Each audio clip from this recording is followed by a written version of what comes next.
"John, can you breathe not so loud? I can't sleep." That's how my day started, with Linda's voice cutting through the quiet morning like nails on a chalkboard. Every little thing I did seemed to annoy her now. I could be standing in the kitchen doing absolutely nothing. I worked hard, brought home the paycheck, and we lived comfortably. But somewhere along the line, things shifted. I wasn't good enough anymore. Not in the bedroom, not in life, and definitely not when it came to making Linda happy. Linda, of course, found someone else. A younger guy, 40, full of energy, and 10 years younger than her. She didn't even try to hide it by the end. He was at the house more than I was, and there I was, still doing the grocery shopping and taking out the trash. The divorce was dragging on, draining both my wallet and my energy. After sitting through yet another hearing, I walked out of the courthouse, thinking about how much easier things would be if I just vanished. Not in a morbid way, but maybe with a little mystery. Just disappear, leave Linda to sort out her mess. That thought was interrupted when a shiny Mercedes-Benz came screeching around the corner and hit me. Not hard enough to knock me out, but enough to send me stumbling backward, landing square on my ass. "Are you okay?" A voice floated down from the car. I looked up, still a bit dazed, to see a blonde stepping out, her high heels clicking against the pavement. She was dressed like someone who knew money wasn't an issue, and she wasn't just rich. She was stunning. I groaned as I stood up. "I've had worse." She laughed, a light, easy laugh. "Good. I'd hate to think my day started with a lawsuit. I'm Emma, by the way." She introduced herself like this was some meet-cute in a romantic comedy. Except in this one, I was the old guy, 58 years old, who just got knocked down by a younger, glamorous woman. "John," I grunted, dusting myself off. She was still smiling. "You're bleeding a little." I glanced down and saw a scratch on my hand. Nothing major. "Guess it's a little more than just a bad day." Emma didn't miss a beat. "How about I drive you to the hospital? I promise to go slower this time." "Don't worry about it," I said, but she was already opening the passenger door. Before I could argue, I found myself getting into the car, figuring it was easier than insisting I was fine. As we drove, I told her about the divorce, Linda, and the mess my life had become. Emma listened, nodding and throwing in the occasional joke or comment. "Sounds like she's got you doing everything except breathing for her," she teased. I laughed, despite myself. "You're not wrong." She shot me a sideways glance, a playful smirk on her lips. "You ever think maybe you're not as washed up as you feel?" "Washed up, huh?" I asked, half amused, half annoyed. "Well," she said, flashing that smile again, "it's not too late to change that, is it? My daily routine? That could wait." And honestly, I didn't mind. Her car was a lot more comfortable than the packed coffee shop where I'd usually be killing time. She drove with a confidence that matched her personality, cool, collected, and with just a hint of mischief. I found myself talking more than I usually would, the words just slipping out. I told her how Linda had found her excitement with a younger guy, how I was just going through the motions, trying to survive this drawn-out divorce. "You know," Emma said, glancing over at me, "you don't strike me as the kind of guy who just sits back and takes it." I raised an eyebrow. "Is that right?" She nodded. "Nope. You're the kind of guy who could turn things around if he wanted to." I laughed, shaking my head.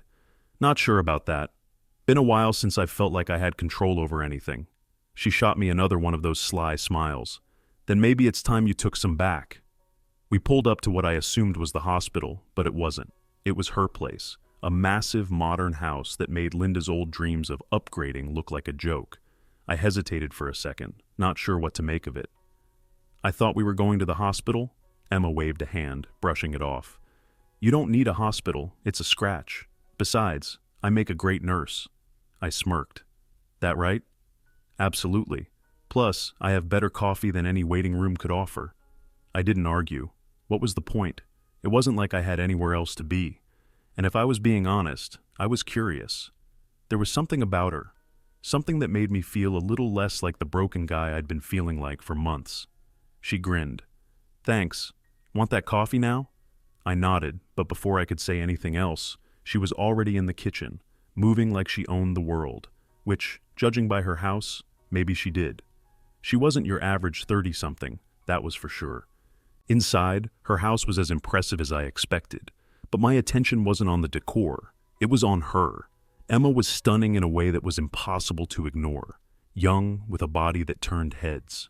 Her dress clung to her in all the right places, showing off smooth curves, a perfect butt, and long legs that seemed to go on forever. Her skin was flawless, her blonde hair spilling over her shoulders, silky and inviting. The way she moved, slow, deliberate, made it hard to look anywhere else. While she made the coffee, I wandered around the living room, taking it all in. The place screamed success. It was hard to imagine why someone like her would be interested in someone like me, but I didn't dwell on it too long. Emma returned with 2 cups, handing one to me as she settled onto the couch. "So, what's next for you, John? Gonna keep letting Linda walk all over you?" I shrugged, taking a sip. "Hard to fight back when you've got nothing left to fight with." She tilted her head, studying me. "You've got more than you think. Sometimes it just takes the right person to remind you." I chuckled. "Is that what you're doing?" She winked. "Maybe." We fell into an easy rhythm after that, talking, joking, a little flirting. It felt nice, different. And before I knew it, the conversation shifted from Linda to life in general. She was sharp, funny, and not at all what I'd expected from someone who looked like she belonged on the cover of a magazine. I don't remember exactly how it happened, but at some point, I ended up sitting a little closer to her, our knees almost touching. She made some comment about older men being underrated, and I fired back about young women being overrated. It was all in good fun, but there was an edge to it. Then she leaned in just a little, her voice low. "You know, John, it's not too late to start living again." I blinked, caught off guard by the sudden shift in her tone. "Living?" She nodded. "Yeah, you've been surviving, but what about living? What about having some fun?" I swallowed hard. I wasn't an idiot. I knew what she was getting at, and for the first time in a long time, I didn't feel old or broken. I felt alive. Maybe it was the way she looked at me, or maybe it was just the fact that someone like her even bothered to give me the time of day. But whatever it was, it worked. I leaned in, just enough to show I wasn't backing down. "Maybe I've forgotten how," I said quietly. She smiled, a slow, confident smile that said more than words ever could. "I can help with that." I didn't need to be told twice. Emma didn't waste time either. She stood up, gave me a quick look over her shoulder, and headed down the hallway. It didn't take a genius to figure out where this was going. For a second, I hesitated. This wasn't something I did. Not me. Not John, the guy who always played it safe, stuck to the rules, and let life happen around him. But there was something about Emma, something that made me want to forget about all that. And hell, after everything Linda had put me through, maybe I deserved a little detour from the straight and narrow. Before I knew it, I was following her down that hallway. Her bedroom was just as sleek and luxurious as the rest of the house, but I barely noticed. Emma had a way of making everything else in the room fade into the background. I'm not going to go into detail, but let's just say it wasn't exactly the hesitant, awkward experience I expected. Emma didn't give me time to second-guess myself. It was good. A lot better than anything I'd had in a long time. I didn't feel washed up or broken anymore. For once, I felt alive, in control, and capable. Afterward, we lay there, catching our breath. Emma propped herself up on one elbow, looking down at me with that same playful smile. "You're not as old as you pretend to be, you know." I chuckled. "Good to know." She leaned in, planting a quick kiss on my lips before sitting up. "Now, if you want to keep up with me, you're going to have to hit the gym." I blinked, surprised at the sudden shift. "The gym?" She grinned. "Oh yeah, can't have you slowing down on me, old man." I laughed, shaking my head. "Guess I've got some work to do then." Emma hopped out of bed, already moving around the room like nothing had happened. She was something else, that's for sure.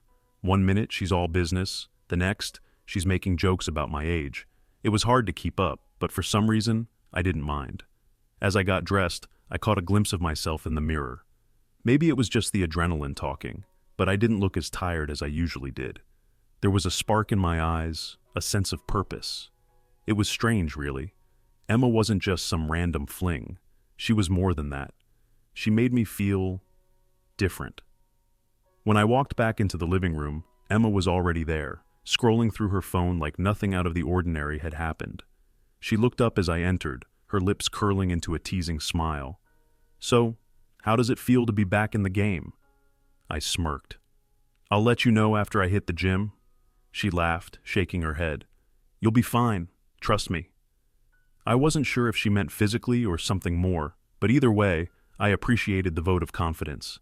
It had been a long time since I'd felt like I had any control over my life, and Emma was giving me a taste of what that might feel like again. Before I left, she handed me a card. Call me if you ever want to, hang out. I took the card, tucking it into my pocket. I might just do that. Linda? Her nagging, her affair, the divorce, it all felt like a distant memory. Sure, it wasn't over yet, but suddenly, it didn't seem like the only thing that defined me.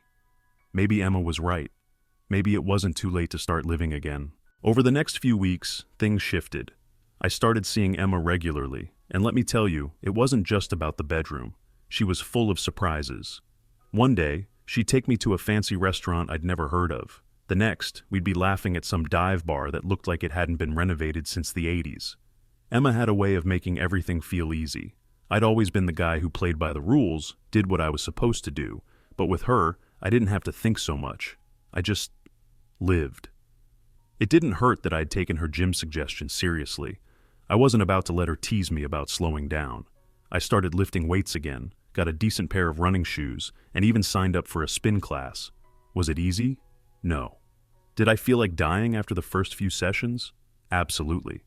But Emma's smirk when she saw me putting in the effort was worth every sore muscle. What are you trying to do, John? She'd say, eyebrow raised. Outrun me? I'd just grin and say, maybe I'm just trying to keep up. One night, after a long dinner at some rooftop spot with a ridiculous view of the city, Emma leaned over the table and asked, You ever wonder why I'm with you? I shrugged, taking a sip of my drink. Not really. I figure it's my charming personality. She laughed, but there was a serious edge to her voice when she spoke next. Most guys my age are boring. They're either trying to prove something or they're after my money. You don't need to prove anything, and you don't care about the rest. That's why. I didn't know what to say to that, so I just nodded. It was a good answer, one I wasn't about to argue with. Things between us kept getting better. We weren't exactly a traditional couple, but I liked it that way.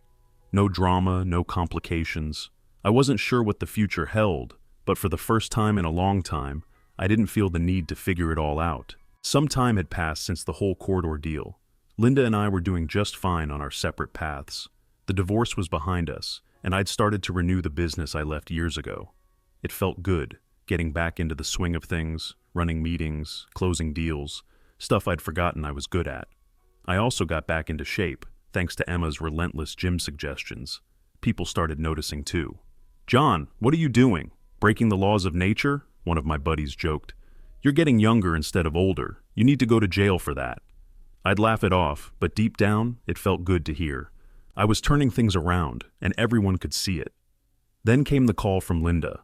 It was out of the blue, and honestly, I didn't expect to hear from her, not after everything. John, Linda's voice cracked through the phone. We need to talk. I raised an eyebrow, leaning back in my chair. Do we? She sighed. I could almost picture her pacing around whatever dingy apartment she was calling from. It's important. Now, the old John might have jumped at the chance to help, to be the hero, but that guy was long gone. What's so important, Linda? She hesitated, which wasn't like her. Linda usually had all the answers, or at least pretended she did. I lost everything, John. I wasn't surprised. That younger guy she'd left me for? He was always too slick for his own good. Apparently, he'd been more interested in her money than anything else, and once he drained her bank account, he'd vanished. Classic move. Lost everything, huh? I kept my tone light. That's rough. There was a pause, and then she said, I know I hurt you, but I didn't think it would end up like this. I could hear the desperation creeping into her voice, but it wasn't working on me anymore. What do you want from me, Linda? She stammered a bit, which was rare for her. I was wondering if maybe you could help me out, just until I get back on my feet. I chuckled. The tables had turned, and it was hard not to enjoy the irony. Help you out, huh? Please, John. I wouldn't ask if I wasn't desperate. Now, there was a time when hearing her beg would have been satisfying, but honestly, I didn't have the energy to feel smug. I was too busy living my new life. "Tell you what," I said, leaning forward. "I've got an offer for you." "Anything," she said quickly. I smirked, glancing over at Emma, who was lounging on the couch, sipping a glass of wine. "How do you feel about working as a housekeeper?" Linda sputtered on the other end of the line. A what?" "You heard me," I said. "Emma and I could use some help around the new place. You need money, and I need someone to clean. Seems like a win-win." There was a long silence. I could practically hear her pride cracking. "You can't be serious." I shrugged, though she couldn't see it. "It's up to you. Take it or leave it." Another long pause, and then quietly, "I'll take it." I grinned. "Good. You start Monday." I hung up the phone and leaned back, feeling a strange sense of closure. It wasn't about revenge, not really. It was just things coming full circle. Linda stood in front of us, hands clenched at her sides, trying to keep what little pride she had left. Emma and I had just laid out the offer, housekeeper at our new lakefront townhouse. It wasn't glamorous, but it was a job, and Linda needed one. "The rules are simple," I said, leaning back in my chair. "You call me sir, and you follow every instruction without question. If you can do that, we'll keep this professional." She hesitated, her lips tight, but I knew she didn't have a choice. The younger guy she left me for had drained all that she took from me, and her options were running out. Not all of them, of course, but none offering as much as we did here. She wasn't good at anything else, basically. After a long pause, she finally nodded, perhaps knowing that one day she might even end up as our cleaning manager. "Yes, sir," she said, her voice barely above a whisper. Emma glanced at me, hiding a smirk. We both knew this was the ultimate power shift. Linda, the woman who used to call all the shots, was now working for us, following my rules. It was a strange kind of justice, but I wasn't complaining. The days rolled on. Linda cleaned, polished, and mopped, while Emma and I went about our business. She never complained, but the humiliation hung in the air every time she called me sir. I didn't rub it in, though. There was no need. The situation spoke for itself. One morning, I sat by the lake, sipping coffee as the sun rose. Emma was inside, probably going over some paperwork. Linda was in the background, sweeping the porch. It was peaceful, quiet, the kind of life I didn't know I could have. Emma stepped out, joining me on the deck. She leaned over the railing, watching Linda for a moment. "You ever think about how far we've come?" I smiled. "Every day." She laughed softly, shaking her head. "Life's funny, isn't it? One minute you're scraping by, the next you're sitting by the lake with the world at your feet." I nodded, taking another sip of coffee. "Yeah, funny how things turn out." I looked out at the water, thinking about how things had shifted. Linda, who once saw me as weak, was now sweeping my porch. And me? I had found something better. Confidence, happiness, and a sense of control I didn't even know I was missing. Sometimes, life's twists bring you exactly where you need to be.